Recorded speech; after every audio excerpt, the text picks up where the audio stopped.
What's up, everybody? Today we are going to be talking about the game Marathon, and it's a game that I've been very excited for, and more specifically, an event that happens within the game Marathon, and even more specifically, an event that happens within the game on a specific map. That specific map is called Dire Marsh. That is the map that you will be seeing in the video in the background. And throughout this video, I'm going to kind of be talking through my thoughts on the event, how to do the event. It's really not that difficult, but if you've never done it before and you don't even know what to look for, it can be a little confusing. The first thing you're going to want to look for is to see if this event is even going on. The events kind of spawn at different times throughout the game. If you look in the top left corner of the video, I'm at about 15 minutes and 15 seconds. That means I've already been in this raid for about 15 minutes when this event popped up. In Marathon, all of the events and everything to do in the game is not going to be available right at the beginning of the raid. I saw a lot of comments from people that were saying, I don't know what to do. There's nothing to do in this game. I think a lot of that came from people not knowing what to do or how to do it, or two, maybe extracting too early and not realizing that a lot of the events and the money making opportunities in this game actually come the longer you stay in. But what you're going to do is you're going to want to go look for this blue icon. It'll show up on the map and it'll tell you profit opportunity is existing. You're going to go find this weird distortion type field and go interact with it. I do think that as people understand what this event is and what it brings and how much of a benefit it can give to your team if you get out with the end result, um, I think that people are going to maybe start camping this, or it's going to be a highly sought after item. You're going to grab this anomalous matter sample after you wait the time limit or whatever. And then it's going to start leaving these little rifts behind you, the rifts that you just saw. They're going to kind of bubble up and then explode. They will do damage to you and your teammates. I think that is a really unique aspect because it prevents two things. The first being you can't just grab this item and go sit in a corner and wait till the last minute to try and get this figured out. Um, you actually have to keep moving. It will hurt you and it will hurt your teammates. It also gives people a way to track you. If they got there and you got there first, and it's not just, oh, they're out of luck, they can find you and find this and fight it. What you're then going to do is take it to a purification station, which is what I just put it in right there.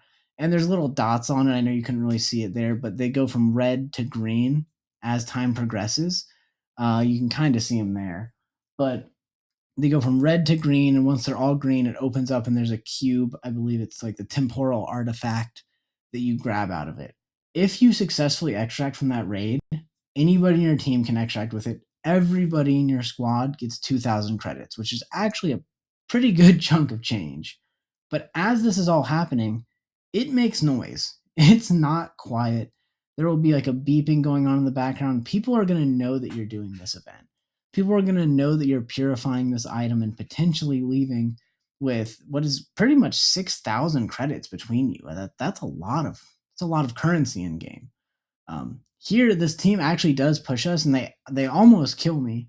But my teammate, showing off what I think is kind of the purpose of Marathon and the legends of the shells and what they're capable of, really shows how the teamwork and the different shells can really be used to get the most out of the gameplay. And this person came in and used their shell really well with the assassin shell and camouflaged and got me and my other teammate with this shotgun, which is, by the way, the double barrel's insane. If you find it, take it. Even if you don't like it, don't want to use it, take it. It sells for a lot, and it's only 4 slots. But I get up, I'm able to then actually go start a fight, throw my smoke, pop my invisibility, and go fight with my other teammate that fortunately did not get finished. Unfortunately, one of my teammates did get finished.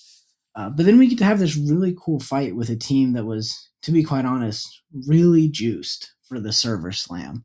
The server slam, the vendors were capped at a specific level. So you really couldn't get that high up in level on the vendors.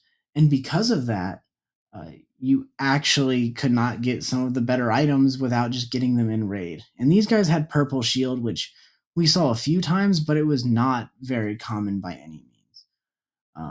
So being able to find these guys and knock them out with some really, really good gear was a really cool feeling.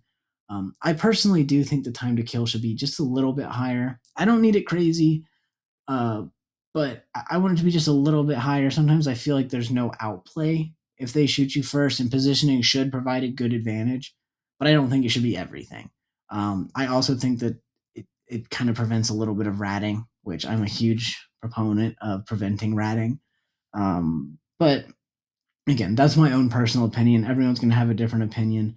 Some people think all looter shooters, by their very nature, should be extremely hardcore and one tap and you die.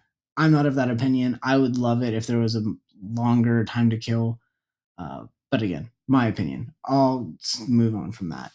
But yeah, these guys were really juiced. They saw that we were doing this event, and they were like, you know what, we want that loot, and they came to get us, which is exactly what I think is eventually going to happen. What I think is going to add to just the depth of this game and how amazing I really think that Marathon can be. The person I ended up killing and looting had a very specific kit. They had a purple core and a blue core, which give you certain abilities. And they were really good cores. They had actually taken the time to kit out their runner very specifically and purposefully, which I think build crafting as you progress and as you unlock more of these vendors is going to be a really, really cool part of Marathon. If you want to be a assassin character that's very sneaky, or if you want to be a very aggressive assassin character that one of the abilities lets you jump down and create a big smoke plume around you. But one of the extra abilities you can get through cores and other enhancement is that smoke plume now damages and knocks back enemies, kind of staggering them. Um, Another one that I had was your invisibility and your Q now lasts a lot longer. That's a really cool one if you want to play extra sneaky, or maybe if you want to play aggressive and just be invisible longer. All of these cores create a really cool build crafting environment. Every character has this ability to some degree. I saw some of the purple triage cores. I think triage is going to be one of the best characters at the start of wipe. He's super budget friendly. If you're running low on heals, which is they're quite expensive in the server slam. We'll see if they've changed that at all. I know they were looking at that. Um, but he makes it so you can throw down his little drone. If you've played Apex Legends, it's kind of like a lifeline drone, but it also heals your shield. You can have two of them out, so you can be healing a teammate and yourself. It's really just so much of a convenience to have. You don't have to worry about constantly finding heals. You don't have to worry about bringing heals, to be quite honest, if you play the beginning a little slow. Before I get any further, the thing I'm scanning right now, if you played Apex Legends, it's like a recon beacon. It shows all enemies on the map, AI or not.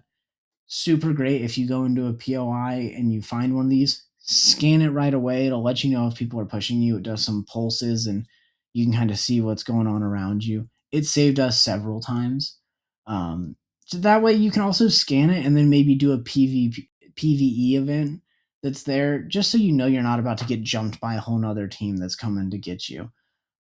So that's a really cool thing to know. Make sure you do that. Other than that, I do think solos probably needs a little bit of work in this game.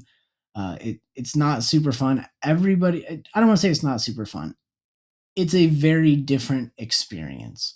When you're playing trios, the game kind of plays like Apex Legends, a group team fighting environment where you have to extract and you can do all of these cool events. When you're solo, the AI is not toned down. So if you want to do some of the PvE events, you better be ready to make a lot of noise. And I would be very surprised if you don't get third partied or attacked by multiple other players. I remember every time I made any type of noise, there was like three players on me, but I never heard anybody else making noise. No one else was ever doing the events or anything. So that was a bit frustrating in the solo aspect. Um, I also think that most people in the solos that I played were all playing assassin. So like you never saw anybody because they were invisible, and kind of ratting in corners and stuff. Solo was a lot more ratty. It was a lot slower. And to me, that's not as fun. To some people, that might be more fun. It definitely had more of the typical extraction shooter tension and anxiety that you feel because you know you can't get knocked and have your teammates pick you up. You can't, just run into a building slightly carelessly. If you die, you're probably done. They're probably not letting you get a self res. They're probably pretty close. So it's a very different experience solo. But again, this is probably getting towards the end of the video here where I'm about to extract, and I'll show you guys the value. The value at the end screen does not actually show you the 2,000 credits you get, but I promise you it's there. So don't go do this event and then tell me I'm a liar. I promise you, you do get the 2,000 credits each. But with that being said, that is the end of this video. If you liked this video and if it helped you, please leave a like and a comment below. If you really like this video and you want to see more content from me, please subscribe. I'm also running 2 giveaways for copies of Marathon if you're interested. They're going to be on my previous videos. I'll link them somewhere here. But if you're interested and you like this video, please go watch those, like those, comment on those videos. All you have to do to enter, even if you just want to enter a giveaway, is just go and comment on those videos. Once we hit the comment goals, I'm going to pick a random comment and I'll let you guys know as soon as those comments get drawn, and someone will get a free copy of Marathon. So until the next time, thank you guys for watching, and I'll see you in the next one.